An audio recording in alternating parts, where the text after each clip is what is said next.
I would like to introduce our second guest speaker. Just get the top. Speaking on Yes, She Can is our returning honored guest, Connie Ingber. Okay. As a modern woman, I have to correct a little bit because it's Connie Cole-Ingber. Because I was Connie Cole long before I was Connie Ingber. So as you would think when you listen today that we're so on point with what we're saying, you'd almost think, let me move it down then, that we collaborated a little bit. But we didn't. We just have a lot of the same things to say. So as Jeremy said, I titled this offering, Yes, She Can. Recently, we started a church service with this song. I wanted to be able to sing it, but I don't have the courage. If every woman in the world had her mind set on freedom, if every woman in the world dreamed a sweet dream of peace, if every woman of every nation, young and old, each generation, held her hands out in the name of love, there would be no more war. But since we can't quite accomplish that yet, we're here on the corner of 67 in the Main again, celebrating Women's History Month. In our 251st week of peacefully protesting for a more fair and kind community. Once again, as Jeremy said, the undertaking of actively participating in this month of recognition of the stories of women and their places in history inspired me to investigate the past and discover something new. This year, as I considered who I would speak on, I initially considered Eleanor Roosevelt, a magnificent specimen of womanhood, if I do say so myself. But while I was investigating, somehow I ran across this article on transgender women who have made history. I consider myself a thrifty New Englander, and why accomplish just one thing when you can do more? And with a trans daughter, I'm particularly attuned to the obstacles faced by transgender women. While reading the article, I was struck by how often women in general, but especially trans women, deny Maslow's hierarchy of needs, which demonstrates how one's needs for basic safety must be met before one can struggle for self-actualization. How many of you have heard of Maslow's hierarchy? So a lot, but I'm going to tell you what it is anyway. So from simplypsychology.org, Maslow's hierarchy of needs is a motivational theory in psychology comprising a 5-tier model of human needs, often depicted as hierarchical levels within a pyramid. So it starts at the base with the psychological needs like air, water, food, shelter, clothing, and reproduction. It proceeds to the next level with safety needs, personal security, employment, resources, health and property.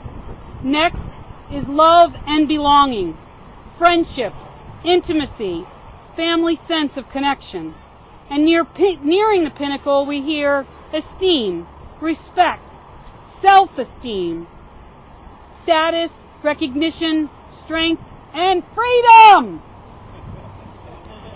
Until the final very pinnacle of our triangle, we get to the goal of self-actualization, which is described as a desire to become all that one can be. So the two particular women that I want to lift from the recent path of history are Marsha P. Johnson and Sylvia Rivera, who denied and defied this triangle and came at it from every which direction rather than feeling the need to start at the bottom and wait until everything was perfect before they started trying to advocate for the rights of the LGBTQ plus community. So Marsha P. Johnson was transgender even before we coined the term transgender. So a lot of the biographical stuff I'm reading for you right now comes from womenshistory.org, a fabulous site that you all should check out. So Marsha P. Johnson, she was one of the most prominent figures of the gay rights movement of 1960s and 70s. I was only born in 64, so This is ancient history for me. She was always sporting a smile, and she was an important advocate for the homeless LGBTQ plus youth and those affected by HIV and AIDS and gay and transgender rights. Johnson enjoyed wearing clothes made for women and wore dresses starting at the age of 5. Even though those clothes reflected her sense of self, she felt pressure to stop due to other children's bullying and experienced a sexual assault in her youth at the hands of a 13-year-old boy. But immediately after graduating from high school, she picked up, moved to New York City, and with one bag of clothes and $15, she was off and running. And once she got to New York, she returned to dressing in clothes for women and adopted the full name Marsha P. Johnson. And the P stands for Pay It No Mind. And that became her motto. Johnson described herself as a gay person, a transvestite, and a drag queen, and she used she, her pronouns, and as the term transgender, like I said, had not come into common usage yet. It was not easy to live in the margins. New York State still persecuted gay people and frequently criminalized their activities and presence. Rights for the LGBTQ plus people were limited and sometimes ignored completely. Having difficulty finding employment, Johnson turned to sex work. She was often abused by clients and arrested by the police.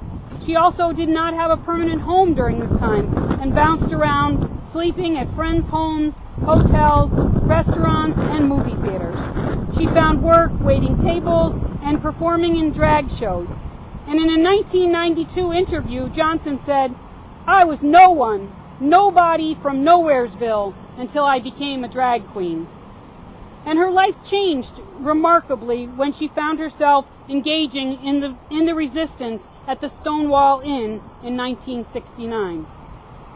There are many competing stories about what she did during the raid on Stonewall. As a matter of fact, when I told my daughter who I wanted to speak of, she's like, "Oh, she threw the first brick at Stonewall." She herself dispelled that myth, but there's lots of stories that go around. And they said Johnson, like many other transgender women, felt they had nothing to lose. They were not only angered by the police raid, but also the oppression and fear they experienced every day. But the raid on Stonewall galvanized the gay rights movement. Johnson spoke out about transphobia in the early gay rights movement. And in 1970, Johnson and Rivera founded Street Transvestite Action Revolutionaries, the acronym is STAR, which is a little easier to say, an organization dedicated to sheltering young transgender individuals who were shunned by their families. They also began a place called Star House, where transgender youth could go, stay, and feel safe. The Star House was of personal importance to Johnson and Rivera, as they had both spent much of their youth experiencing homelessness and destitution. The first Star House was in the back of an abandoned truck in Greenwich Village. And funny story here, it came to an end when somebody came and reclaimed the truck and drove away with the transgender people inside. So then they moved to a building that they called Star House, which was dilapidated, and they tried to fix it up, but they unfortunately were evicted after 8 months. And again, I say she did not wait to be self-actualized. She came at it when she had no means and created means for herself and other people. So, despite her joyous personality and ever-present smile, Johnson experienced hardship. She never let her personal setbacks stop her advocacy. In 1970, Johnson experienced a series of mental health breakdowns and spent time in one of the psychiatric hospitals. And she also continued to engage in sex work, not knowing any other way to make money, and continued to get arrested. In 1990, Johnson was diagnosed with HIV. She spoke publicly about her diagnosis and how people should not be afraid of those with the disease in a 1992 interview. On July 6, 1992, Johnson's body was found in the Hudson River. She was 46 years old. Initially, it was ruled a suicide, but many friends questioned that conclusion and suspected foul play. And it wasn't until 2012 that the New York Police Department reopened this case on Johnson's death. So in 2019, New York City announced that Marsha P. Johnson, along with Rivera, would be the subject of a monument commissioned by the Public Arts Campaign, She Built New York City. The monument will be the first in New York City to honor transgender women. In 2020, New York State named a waterfront park in Brooklyn for Johnson. Johnson is also now the subject of many documentaries, and she remains one of the most recognized and admired of LGBTQ advocates. And so as I proceed a little bit farther, I'm going to tell you about Sylvia Rivera, and it's hard to tell their stories. They are so intertwined with one another. Because not long after moving to New York, the then 17-year-old Johnson met 11-year-old Sylvia Rivera.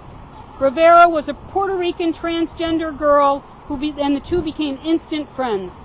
Rivera later said of Johnson, "She was like a mother to me." As Johnson has done for herself, she encouraged Rivera to love herself and her identity. As a veteran of the 1969 Stonewall Uprising, Sylvia Rivera was a tireless advocate for those silenced and disregarded by the larger movement. Throughout her life, she fought against the exclusion of transgender people, especially transgender people of color, from the larger movement of gay rights. Of Stonewall, Rivera said in an interview, while she did not throw the first Molotov cocktail at the police, a long enduring myth, she did throw the second. Along with Johnson, Rivera started the Star House around 1971. The group became a space to organize and discuss issues facing our transgender community in New York City, and they also had the building, the Star House, that provided lodgings for those who need it. Rivera explained in 1998 that she and Johnson, quote, decided it was time to help each other and help other kids. We fed people and clothed people. We kept the building going. We went out and hustled the streets. We paid the rent. Although only 19, Rivera became a mother to many of the residents of Star House. While short-lived, Star House was an important space for those who needed it. Rivera, unfortunately, frequently experienced homelessness and had problems with substance abuse, and at one point she attempted suicide. So she took a little time away from advocacy. But after she came back, she started Transy House, modeled after the Star House in Brooklyn. She also reconciled with the gay movement and that was now expanding to finally embrace the LGBTQ plus community. She was given a place of honor in the 25th anniversary Stonewall March in 1994. Rivera said in an interview with the New York Times, participating in this parade, quote, the movement had put me on the shelf, but they took me down and dusted me off. Still, it was beautiful. I walked down 58th Street and the young ones were calling from the sidewalk, Sylvia, Sylvia, thank you. We know what you did. In 2001, she was marching in New York City parades and living in Transy House. Unfortunately, Sylvia Rivera died of liver cancer in St. Vincent's Manhattan Hospital in 2002 at the age of 50. I'm 60, I can't imagine that. The Sylvia Rivera Law Project continues her legacy, working to guarantee all people are free to self-determine their gender identity and expression, regardless of income or race, and without facing harassment, discrimination, or violence. The intersection of Christopher Hudson Streets in Greenwich Village, 2 blocks from the Stonewall Inn, was renamed Sylvia Rivera's Way. And in 2015, a portrait of Rivera was added to the National Portrait Gallery in Washington, D.C., making her the first transgender activist to be included in the gallery. In 2021, New York will unveil a monument to Rivera and Johnson. It will be the city's, and according to New York, the world's first monument dedicated to transgender individuals. And an update on that, it has not happened. So whether the political climate changed or the mayor changed, I'm not sure. But there's a lot of talk about it in 2019, and I can find no references to it after that. So we often, this courageous conduct of these two frequently poor, frequently homeless women struggling for the rights of others is a behavior that we often herald in men, but often deny that it could be so in women. I see the transgender female story as the quintessential women's story. Know who you are and fight like hell for your right to be it. their strength to continue fighting so that no others would be persecuted, even while they were persecuted, speaks to me of our work here on this corner. Fairness and justice should be for all persons, not simply a privileged few, but will never come if we do not rise, speak, show up for the battle, regardless of status in life.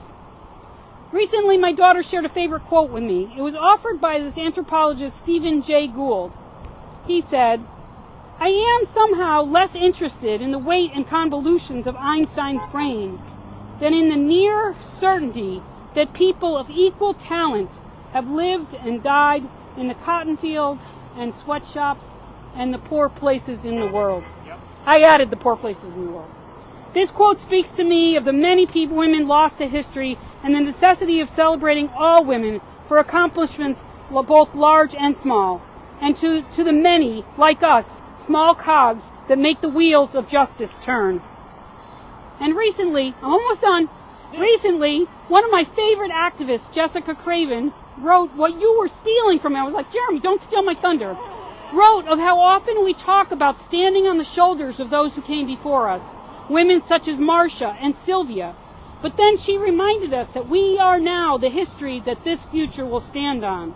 When the time comes to speak of how we rose to meet this moment, leaning into our rallying cry of love your neighbor, let any of us, people of equal talent, be the people of equal talent to whom Gould referred.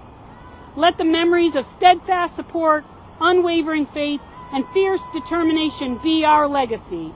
Let us take our inspiration from the past of women like Marsha P. Johnson and of Sylvia Rivera and keep on standing strong, loving our neighbors. Yes, she can, and yes, we can too. Woo! Yeah! Thank you for listening.